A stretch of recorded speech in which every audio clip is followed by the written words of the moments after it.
La guerra del fin del mundo. Parte 1, capítulo 3. Cuando semanas después se supo en Salvador que en una aldea remota llamada Natúa los edictos de la flamante república sobre los nuevos impuestos habían sido quemados, la gobernación decidió enviar una fuerza de la policía bahiana a aprender a los revoltosos. 30 guardias uniformados de azul y verde, con kipis en los que la república aún no había cambiado los emblemas monárquicos, emprendieron, primero en ferrocarril y luego a pie, la azarosa travesía hacia ese lugar que para todos ellos era un nombre en el mapa. El consejero no estaba en Natúa. Los sudorosos policías interrogaron a concejales y vecinos antes de partir en busca de ese sedicioso cuyo nombre, apodo y leyenda llevarían hasta el litoral y propagarían por las calles de Bahía. Guiados por un rastreador de la región, azul verdosos en la radiante mañana, se perdieron tras las montañas del camino de Cumbe. Otra semana estuvieron subiendo y bajando por una tierra rojiza, arenosa, con caatingas de espinosos mandacurús y famélicos rebaños de ovejas que escarbaban en la hojarasca tras la pista del consejero. Todos los habían visto pasar. El domingo había orado en esa iglesia. Predicaba en aquella plaza, dormido junto a esas rocas. Lo encontraron por fin a 7 leguas de Tucano, en un poblado de cabañas de adobo y tejas que se llamaba Maceté, en las estribaciones de la sierra de Obó. Era el atardecer. Vieron mujeres con cántaros en la cabeza, suspiraron al saber que llegaba a término la persecución.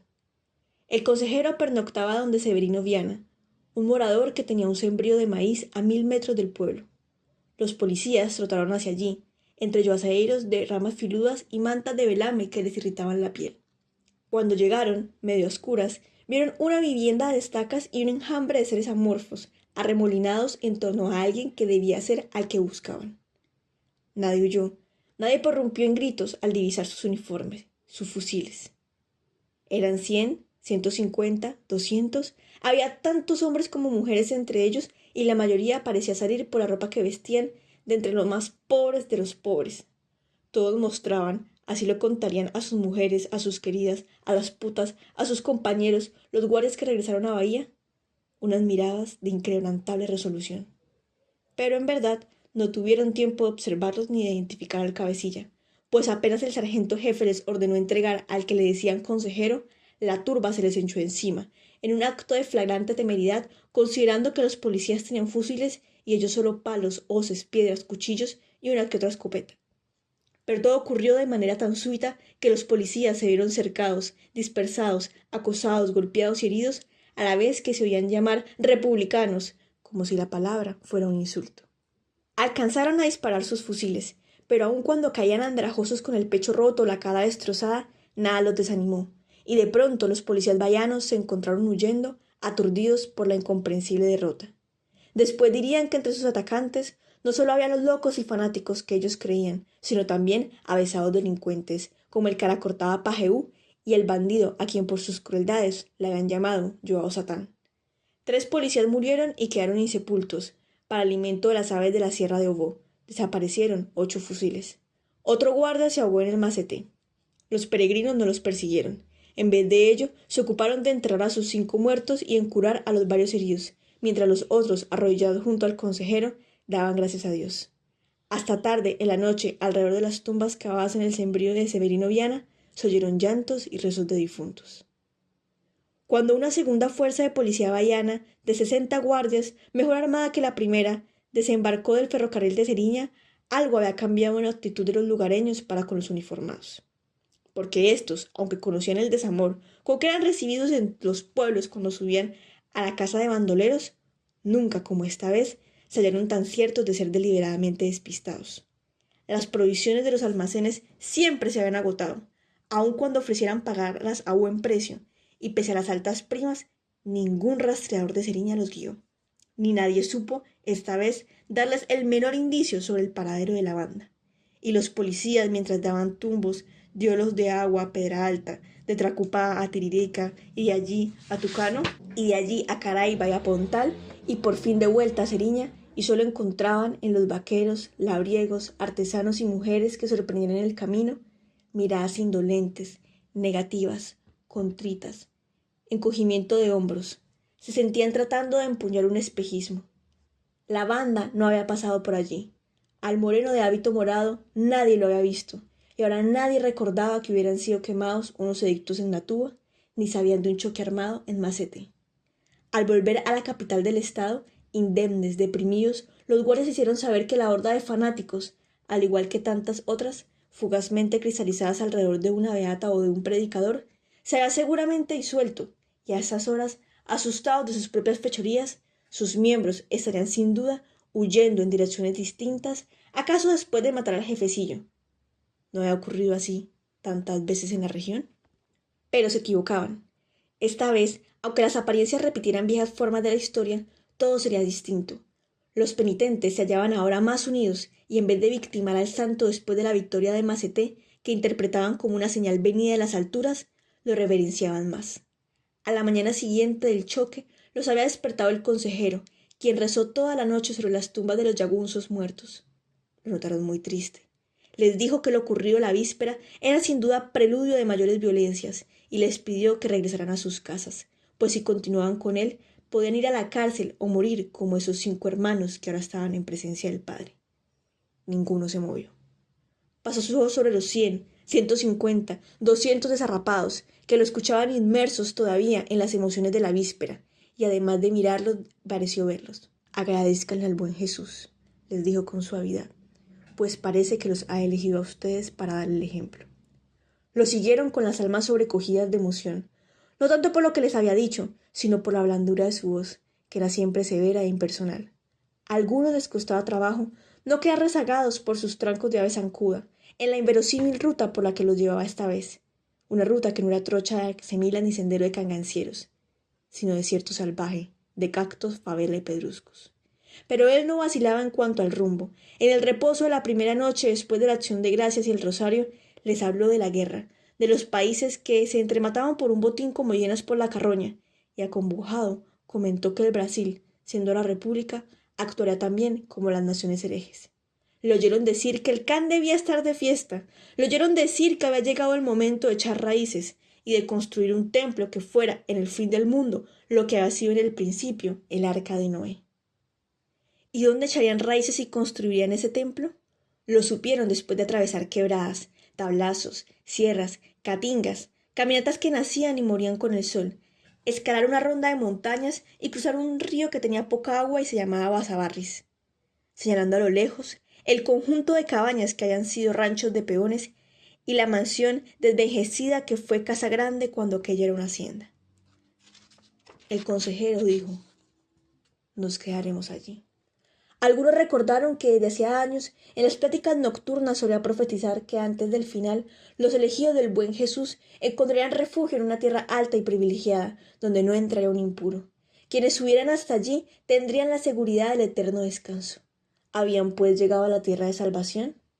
Felices, fatigados, avanzaron detrás de su guía, hacia Canudos, donde habían salido a verlos venir las familias de los hermanos Vilanova, 2 comerciantes que tenían allí un almacén, y todos los otros vecinos del lugar.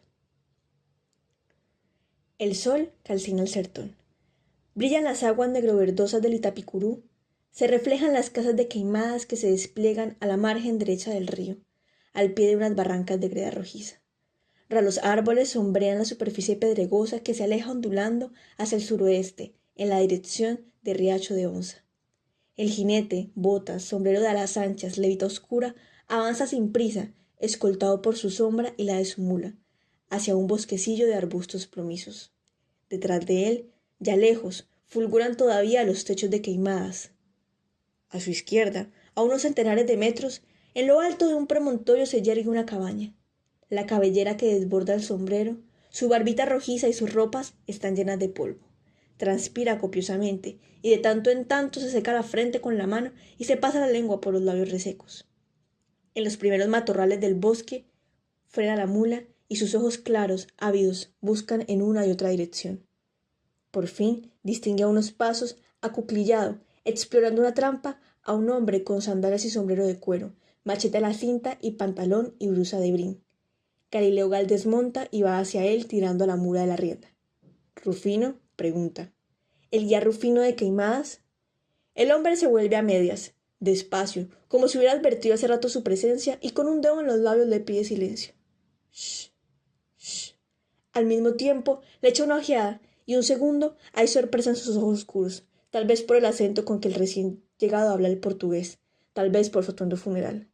Rufino, hombre joven, de cuerpo enteco y flexible, cara angulosa, lampiña, curtida por la intemperie, retira el machete de su cintura, vuelve a inclinarse sobre la trampa disimulada con hojas y jala de una red. Del boquete sale una confusión de plumas negras granando.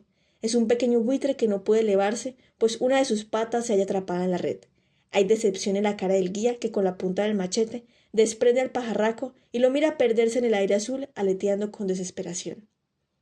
Una vez me saltó un jaguar de ese tamaño, murmura señalando la trampa. Estaba medio ciego de tantas horas en el hueco.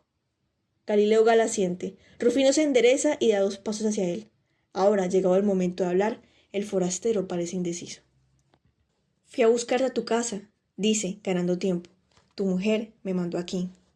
La mula está escarbando la tierra con los cascos traseros, y Rufino le coge la cabeza y le abre la boca, mientras, con mirada de conocedor, le examina los dientes, parece reflexionar en voz alta. El jefe de la estación de Jacobina sabe mis condiciones. Soy hombre de una sola palabra. Cualquiera se lo diría en Queimadas. Ese trabajo es bravo. Como Galileo Gal no le responde, se vuelve a mirarlo. ¿No es usted del ferrocarril?, pregunta, hablando con lentitud, pues ha comprendido que el extranjero tiene dificultad en entenderle. Galileo Gal se echa para atrás el sombrero y con un movimiento del mentón hacia la tierra de colinas desiertas que los rodea susurra. Quiero ir a Canudos. Hace una pausa, pestañea como para esconder la excitación de sus pupilas y añade. Sé que has ido allí muchas veces. Rufino está muy serio. Sus ojos lo escudriñan ahora con una desconfianza que no se molesta en ocultar. Iba a Canudos cuando era hacienda de ganado, dice lleno de cautela.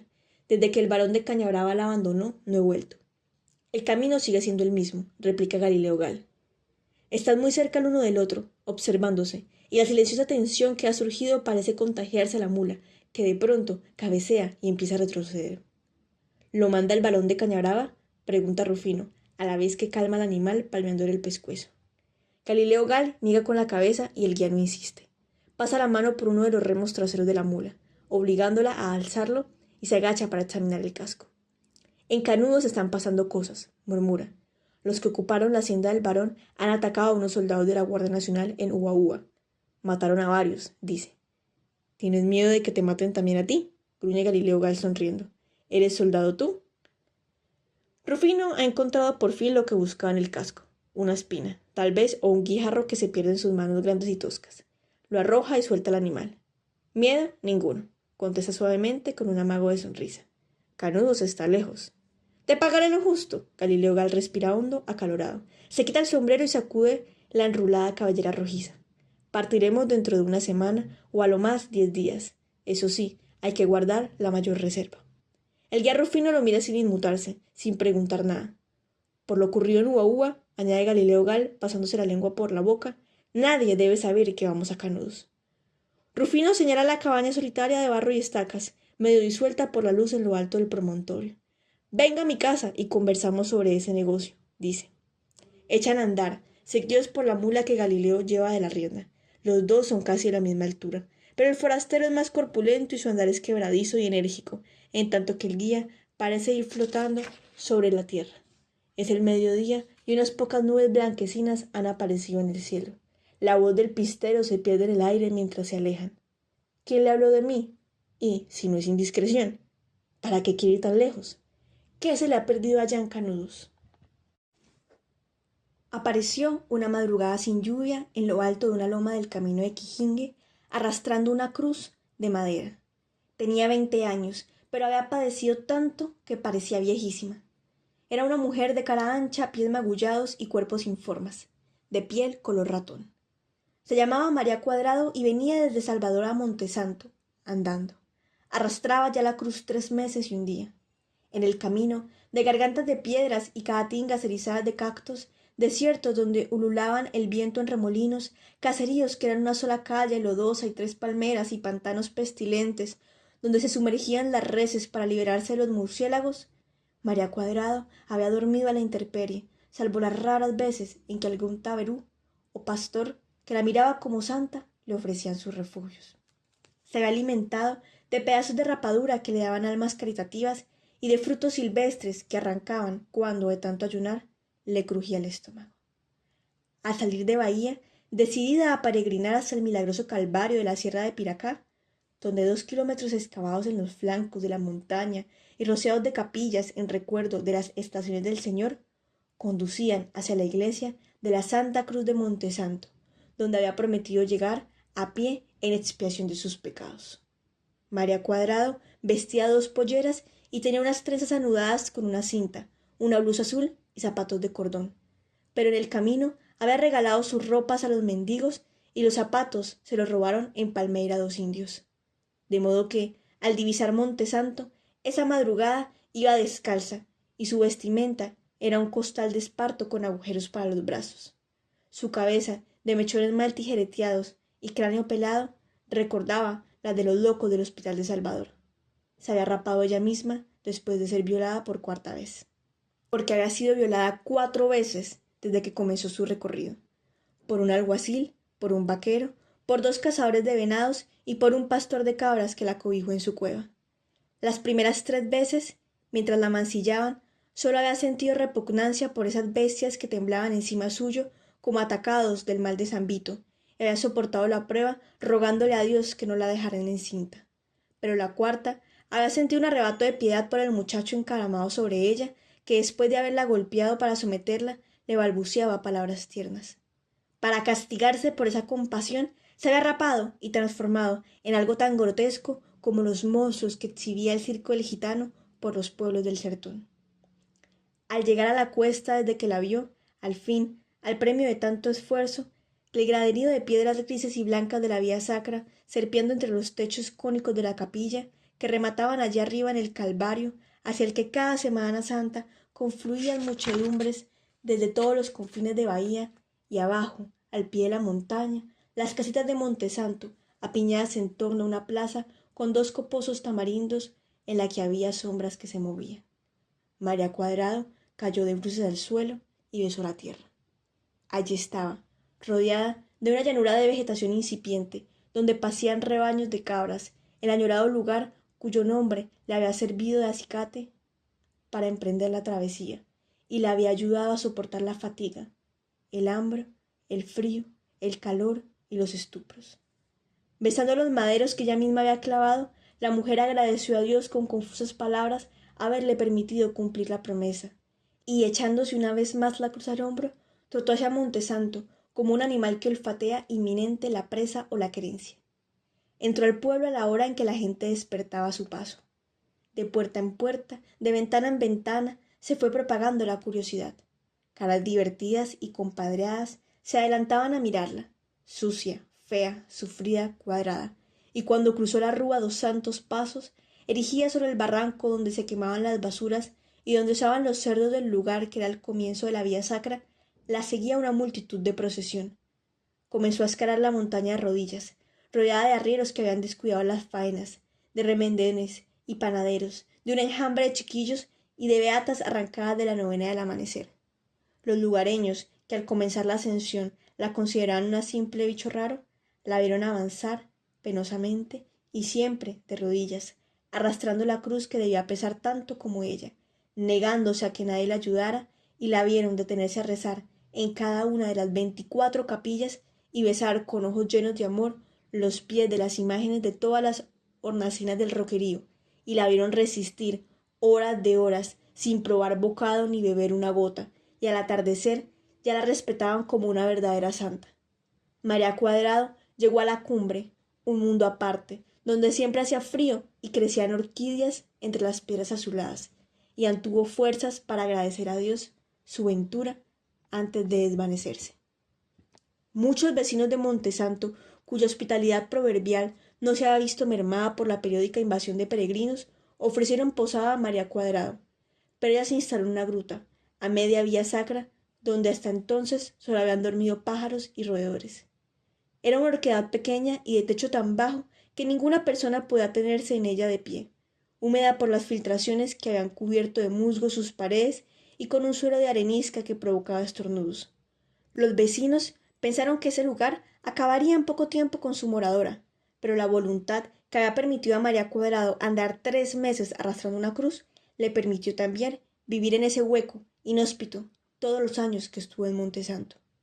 La gruta de María Cuadrado se convirtió en lugar de devoción y junto con el Calvario en el sitio más visitado por los peregrinos. Ella la fue decorando a lo largo de meses. Fabricó pinturas con esencia de plantas, polvo de minerales y sangre de cochinilla, que usaban los sastres para teñir la ropa. Sobre un fondo azul que sugería el firmamento, pintó los elementos de la pasión de Cristo, los clavos que trituraron sus palmas y empeines, la cruz que cargó y en la que expiró, la corona de espinas que punzó sus sienes, las túnicas de su martirio, la lanza del centurión que atravesó su carne, el martillo con el que fue clavado, el látigo que lo azotó, la esponja en que bebió la cicuta, los dados con que jugaron a sus pies los impíos y la bolsa en que Judas recibió las monedas de la traición. Pintó también la estrella que guió hasta Belén a los Reyes Magos y a los pastores y un corazón divino atravesado por una espada. E hizo un altar y una alacena donde los penitentes podían prender velas y colgar exvotos. Ella dormía al pie del altar sobre un jergón. Su devoción y la bondad la hicieron muy querida por los lugareños de Montesanto, que la adoptaron como si hubiera vivido allí toda su vida. Pronto los niños comenzaron a llamarla madrina y los perros a dejarla entrar a las casas y correrle sin ladrarle. Su vida estaba consagrada a Dios y a servir a los demás. Pasaba horas a la cabecera de los enfermos, humedeciéndoles la frente y rezando por ellos. Ayudaba a las comadronas a atender a las parturientas y cuidaba a los hijos de las vecinas que debían ausentarse. Se comedía a los trajines más difíciles, como ayudar a hacer sus necesidades a los viejos que no podían valerse por sí mismos. Las muchachas casaderas le pedían consejos sobre sus pretendientes y éstos le suplicaban que intercediera ante los padres reacios a autorizar el matrimonio. Reconciliaba a las parejas y las mujeres a quienes el marido quería golpear por ociosas o matar por adúlteras corrían a refugiarse a su gruta, pues sabían que, teniéndola como defensora, ningún hombre de Montesanto se atrevería a hacerles daño.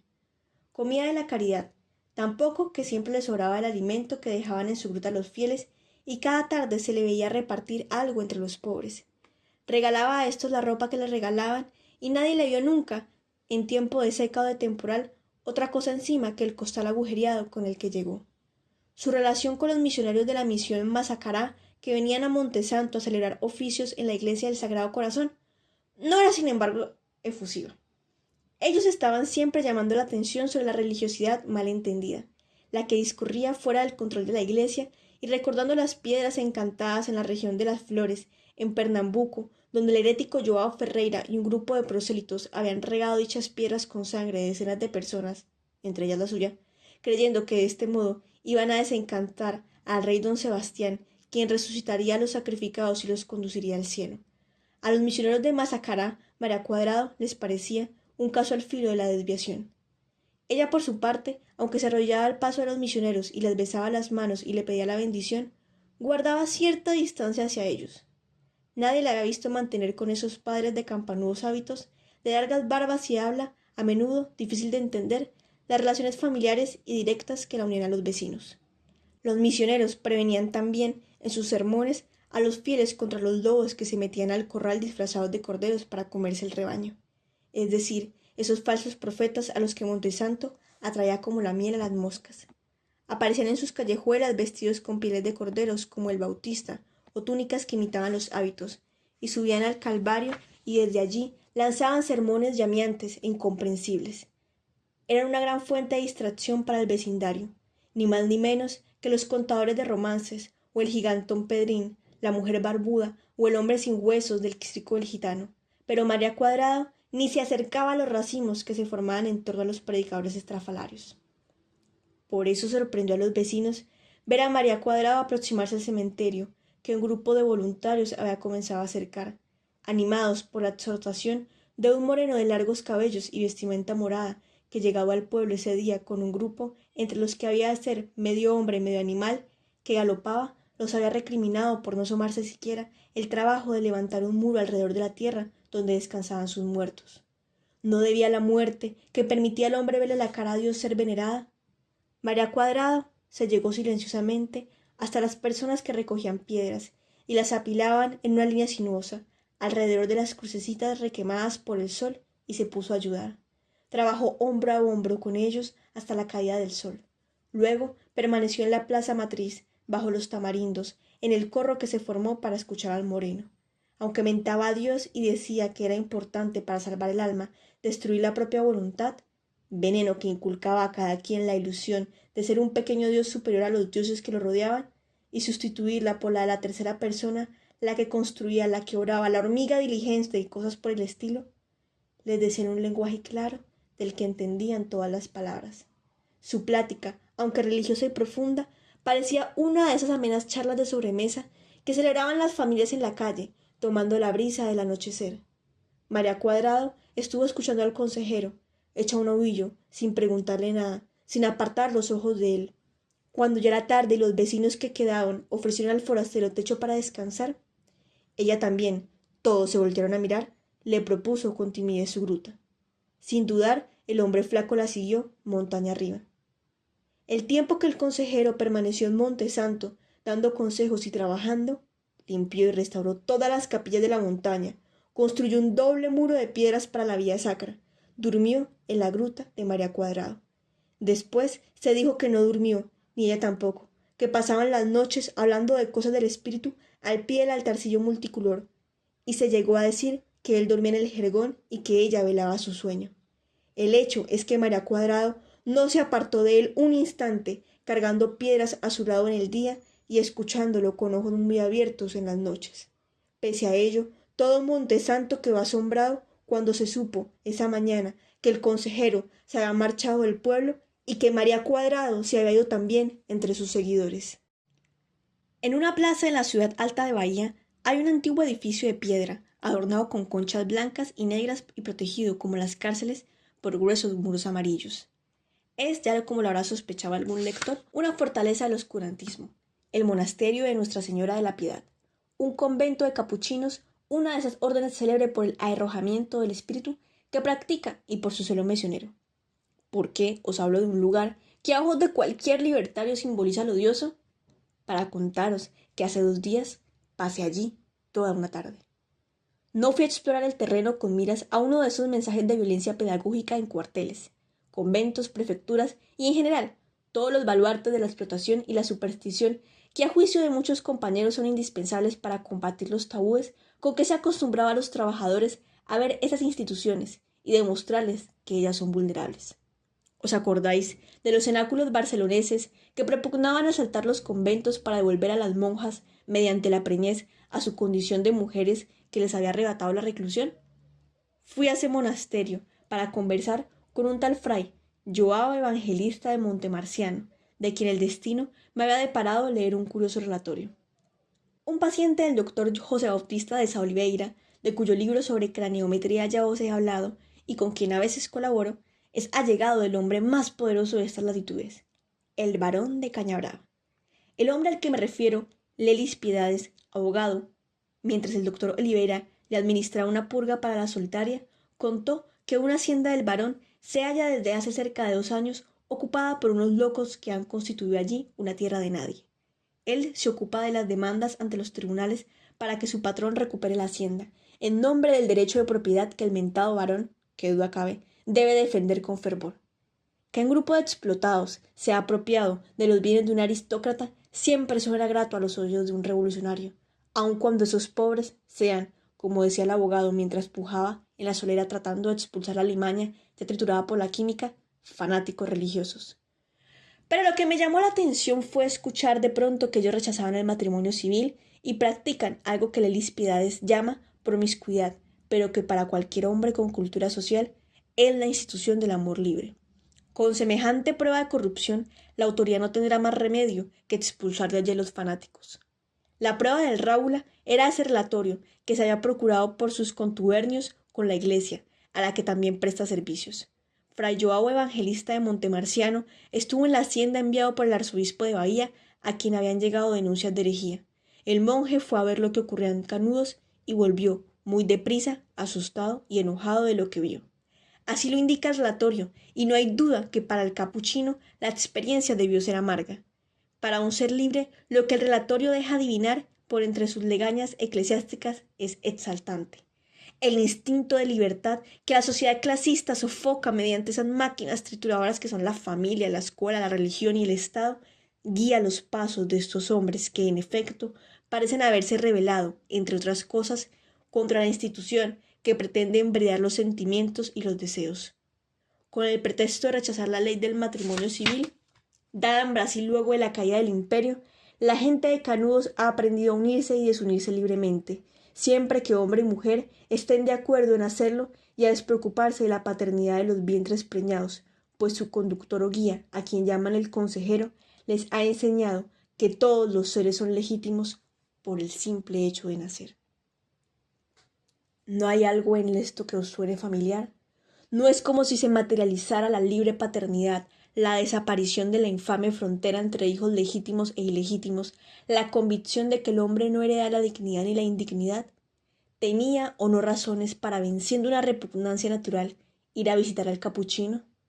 El propio leguleyo del barón de Cañabrava me consiguió la entrevista, creyendo que me intereso desde hace años en el tema de la superstición religiosa, lo que por lo demás es verdad. Ella tuvo lugar en el refectorio del monasterio, un aposento cuajado de pinturas con santos y mártires a orillas de un claustro pequeño, embaldosado, con una cisterna a la que se llegaban de tanto en tanto los encapuchados de hábitos marrones y cordones blancos a sacar baldes de agua. El monje absolvió todas mis preguntas y se mostró locuaz al descubrir que podíamos conversar en su lengua materna, el italiano. Meridional, todavía joven, bajito, rollizo, de barbas abundantes, su frente muy ancha delata en él un fantaseador, y la depresión de sus sienes y chatura de su nuca a un espíritu rencoroso, mezquino y susceptible. Y en efecto, en el curso de la charla, noté que está lleno de odios contra Canudos, por el fracaso de la misión que lo llevó allá y por el miedo que debió pasar entre los heréticos. Pero aún descontando lo que haya de la exageración y rencor en su testimonio, el resto de verdad de lo que queda es, ya veréis, impresionante. Lo que oí daría materia para muchos números de l'Intichel de la Revolte. Lo esencial es que la entrevista confirmó mis sospechas de que en Canudos, hombres humildes e inexperimentados están, a fuerza de instinto e imaginación, llevando a la práctica muchas de las cosas que los revolucionarios europeos sabemos necesarias para implantar la justicia en la tierra. Juzgad vosotros mismos. Fray Joao Evangelista estuvo en Canudos una semana, acompañado de 2 religiosos, otro capuchino de Bahía y el párroco de un pueblo vecino de Canudos, un tal don Joaquín, al que, dicho sea de paso, detesta. Lo acusa de borrachín, de impuro y de alentar simpatías por los bandidos. Antes de la llegada, después de un penoso viaje de 18 días, advirtieron indicios de insubordinación y anarquía, pues ningún guía se prestaba a llevarlos, y a 3 leguas de la hacienda se dieron con una avanzada de hombres con espingardas y machetes que los recibieron con hostilidad y solo los dejaron pasar por intercesión de Joaquín, al que conocían. En Canudos encontraron una multitud de seres escuálidos, cadavéricos, hacinados en cabañas de paja y barro, y armados hasta los dientes para proteger al consejero, a quien ya las autoridades habían tratado antes de matar. Todavía retintinean en mis oídos las palabras alarmadas del capuchino al rememorar la impresión que le produjo ver tantas armas. No las abandonan ni para comer ni para rezar, pues se lucen ufanos con sus trabucos, carabinas, pistolas, cuchillos, cartucheras al cinto, como si estuvieran a punto de librar una guerra. Yo no podía abrirle los ojos explicándole que esa guerra la estaban librando desde que tomaron por la fuerza las tierras del barón. Me aseguró que entre esos hombres había facinerosos célebres por sus tropelías, y mencionó a uno de ellos, famosísimo por su crueldad, Joao Satán, quien se ha instalado en Canudos con su partida y es uno de los lugartenientes del consejero. Fray Joao Evangelista cuenta haberlo increpado así. ¿Por qué se admiten delincuentes en Canudos si es verdad que ustedes pretenden ser buenos cristianos? La respuesta: para hacer de ellos hombres buenos. Si han robado o matado, fue por la pobreza en que vivían. Aquí sienten que pertenecen a la familia humana. Si los están rechazando, cometerán nuevos crímenes. Nosotros entendemos la caridad como la practicaba Cristo. Estas frases, compañeros, coinciden con la filosofía de la libertad. Vosotros sabéis que el bandido es un rebelde en estado natural, un revolucionario que se ignora, y recordáis que en los días dramáticos de la Comunidad, muchos hermanos considerados delincuentes y salidos de las cárceles de la burguesía estuvieron en la vanguardia de la lucha, hombro a hombro con los trabajadores, donde pruebas de heroísmo y generosidad. Algo significativo, Las gentes de Canudos se llaman a sí mismos yagunzos, palabra que quiere decir alzados. El monje, pese a sus correrías misioneras por el interior, no reconocía a esas mujeres descalzas ni a esos hombres antes tan discretos y respetuosos para con los enviados de la Iglesia de Dios. Están irreconocibles. Hay en ellos desasosiego, exaltación. Hablan a voces, se arrebatan la palabra para afirmar las peores sandeces que puede oír un cristiano, doctrinas subversivas del orden, de la moral y de la fe. Como quien quiere salvarse debe ir a Canudos, pues el resto del mundo ha caído en manos del anticristo. ¿Sabéis a quién llaman el anticristo los yagunzos? A la República. Sí, compañeros, a la República. La consideran responsable de todos los males, algunos abstractos sin duda, pero también de los concretos y reales, como el hambre y los impuestos. Fray Joao Evangelista de Montemarciano no podía dar crédito a lo que oía. Dudo que él, su orden o la Iglesia en general sean demasiado entusiastas con el nuevo régimen en el Brasil, pues, como os dije en una carta interior, la república en la que abundan los masones ha significado un debilitamiento. Pero de ahí a considerarlo el anticristo, creyendo asustarme o indignarme, el capuchino decía cosas que eran música para mis oídos. Son una secta político-religiosa insubordinada contra el gobierno constitucional del país. Constituyen un Estado dentro del Estado, pues allí no se aceptan las leyes, ni son reconocidas las autoridades, ni es admitido el dinero de la República. Su ceguera intelectual no le permitió comprender que estos hermanos con instinto certero han orientado su rebeldía hacia el enemigo de la libertad, el poder. ¿Y cuál es el poder que los oprime, que les niega el derecho a la tierra, a la cultura, a la igualdad? ¿No es acaso la República? Y que estén armados para combatirla muestra que han acertado también con el método, el único que tienen los explotados para romper las cadenas. Y que estén armados para combatirla muestra que han acertado también con el método, el único que tienen los explotados para romper sus cadenas, la fuerza. Pero eso no es todo, preparados para algo todavía más sorprendente. Fray Joao Evangelista asegura que igual que la promiscuidad de sexos, se han establecido en Canudos la promiscuidad de bienes. Todo es de todos. El consejero habría convencido a los yagunzos que es pecado, escuchadlo bien, considerar como propio cualquier bien moviente o semoviente. Las casas, los sembríos, los animales pertenecen a la comunidad, son de todos y de nadie. El consejero los ha convencido que mientras más cosas posea una persona, menos posibilidades tiene de estar entre los favorecidos el día del juicio final. Es como si estuviera poniendo en práctica nuestras ideas, recubriéndolas de pretextos religiosos por una razón táctica, debido al nivel cultural de los humildes que lo siguen. ¿No es notable que en el fondo del Brasil un grupo de insurrectos forme una sociedad en la que se ha abolido el matrimonio, el dinero y donde la propiedad colectiva ha reemplazado a la privada?